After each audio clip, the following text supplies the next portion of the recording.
Hello everyone, welcome to my YouTube channel understanding chemistry. हम पढ़ रहे हैं इलेक्ट्रोएनालिटिकल टेक्निक्स। उसमें हम बात करेंगे आज कोट की इक्वेशन की।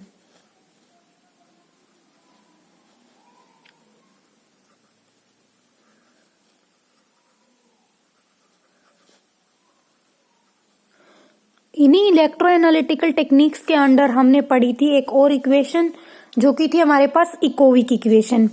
तो इकोविक इक्वेशन के अंदर क्या था? इकोविक इक्वेशन ने हमारे पास एक लीनियर रिलेशनशिप प्रपोज किया था। किस किस के बीच में? डिफ्यूजन करंट और जो इलेक्ट्रोएक्टिव स्पीसीज है उनके आयंस की कंसंट्रेशन के बीच में।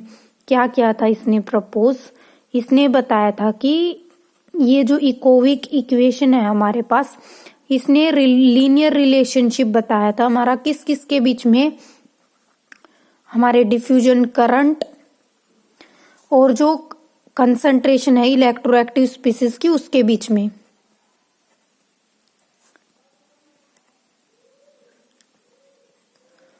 प्रपोज किया गया था यहाँ पे लीनियर रिलेशनशिप। और जो इक्वेशन की हमने बात की थी तो यहाँ पे क्या इक्वेशन दी गई थी कि हमारी आईडी है वो इज इक्वल टू था 607 NCD की power half M2/3 and T1/6। इस इक्वेशन को हमने डिटेल में स्टडी कर लिया था। अगर आपने वो वीडियो नहीं देखी है तो पहले जाके इकोविक इक्वेशन के बारे में पढ़िए, आपको ये सारी चीजें अच्छे से क्लियर हो जाएंगी। तो इकोविक इक्वेशन ने क्या किया था? हमारे पास लीनियर रिलेशनशिप दे दिया कि डिफ्यूजन करंट और जो इलेक्ट्रोएक्टिव स्पीसीज है ये हो गया हमारा डिफ्यूजन करंट आईडी और ये कंसंट्रेशन। तो इनके बीच में एक लीनियर रिलेशनशिप प्रपोज किया गया था। जबकि जो कोटकी था फिर साइंटिस्ट दूसरा, कोटकी ने क्या प्रपोज किया था? कोटकी जो है कोटकी इक्वेशन, ये हमारी जो इकोविक इक्वेशन थी इसका है हमारे पास मॉडिफाइड वर्जन।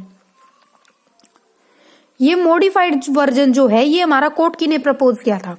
तो ये मॉडिफाइड वर्जन के अंदर इसने क्या किया? इसके अंदर ऑल राउंड डिफ्यूजन ले लिया। इसके अंदर ऑल राउंड डिफ्यूजन को अकाउंट में लिया गया।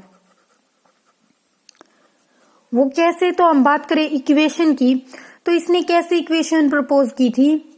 इसने इक्वेशन दी हमारा जो डिफ्यूजन करंट है, जो कोट की इक्वेशन हमारे पास वो भी इकोविक इक्वेशन की तरह diffusion current and concentration of electroactive species के बीच में रिलेशनशिप दे रही है। पर जो कोट की इक्वेशन है ना उसके अंदर ऑल राउंड डिफ्यूजन को कंसीडर किया गया।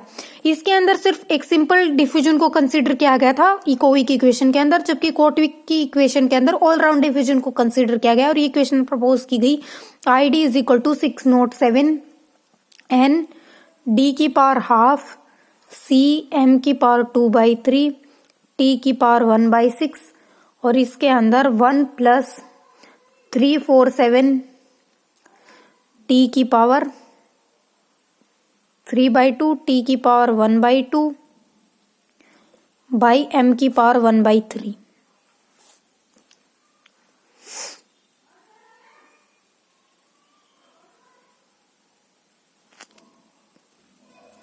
प्लस 100 इंटू D की पावर 1/2 T की पावर 1/6 बाई M की पावर 1/3। इसका किया इन्होंने स्क्वायर और ये ब्रैकेट क्लोज। तो जो कोटकी ने फिर जो इक्वेशन प्रपोज की उसके अंदर 607 NCD की पावर हाफ फिर M2/3 T1/6, इसके साथ साथ और जो ऑल राउंड डिफ्यूजन है उसको भी ऐड किया गया। 1 + 347 D की पावर 1/2, ये 3/2 नहीं आएगी, 1/2 T की पावर 1/2 एंड M की पावर 1/3 प्लस 100 D की पावर 1/2 T की पावर 1/6 डिवाइड बाई M की पावर 1/3 का स्क्वायर। तो जो हमारी ये थी इकोविक इक्वेशन सिंपल। इस इकोविक इक्वेशन के अंदर ऑल राउंड डिफ्यूजन को ऐड करते हुए कोटकी ने इसी इकोविक इक्वेशन का एक मॉडिफाइड वर्जन दे दिया था हमें। अब इसके अंदर हम बात करें अगर लीनियरली हमारा डिफ्यूजन करंट राइज हो रहा है कि इसके अंदर फिर हमने ये देखा कि हमारे पास इकोविक इक्वेशन थी तो उससे आगे कोटकी को फिर आगे इक्वेशन प्रपोज करने की क्या जरूरत पड़ गई? तो हमने बोला कि इकोविक इक्वेशन के अंदर क्या किया गया था हमारे पास।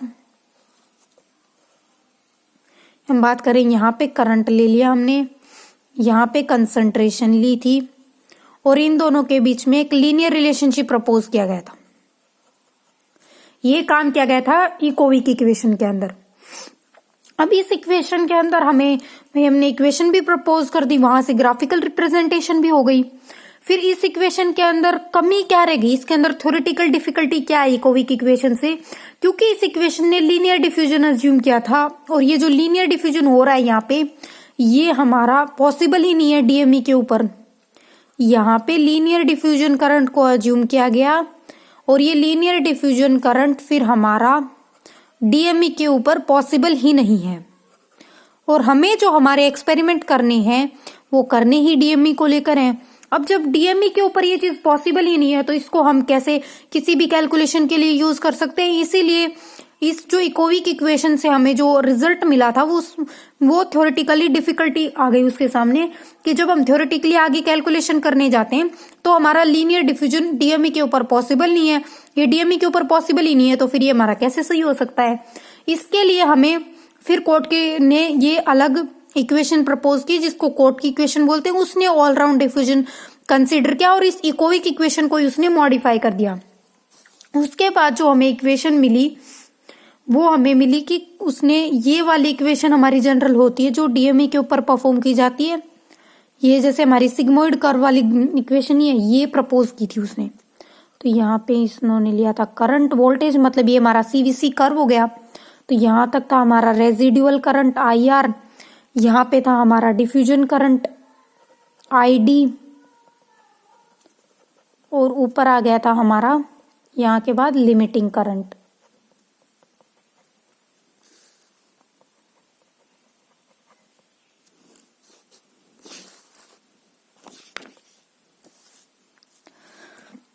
ये वाली हमारी जो मेन है कैलकुलेशंस के लिए जो इंपॉर्टेंट रोल प्ले करती है, ये हमारा सीवीसी कर्व है।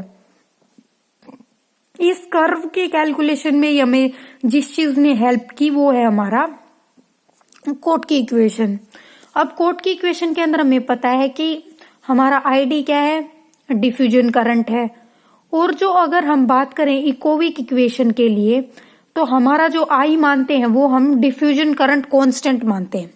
मतलब इस इक्वेशन के अंदर क्या क्या कांस्टेंट है, ये हमारा डिफ्यूजन कोफिशिएंट होता है डी। तो जो हमारी अब हम इकोविक इक्वेशन की बात करें तो उसके अंदर क्या आया था 607 एन सी डी की पावर हाफ m की पावर 2/3 और t की पावर 1/6। अब इसके अंदर 607 है, ये भी हमारी कांस्टेंट वैल्यू है।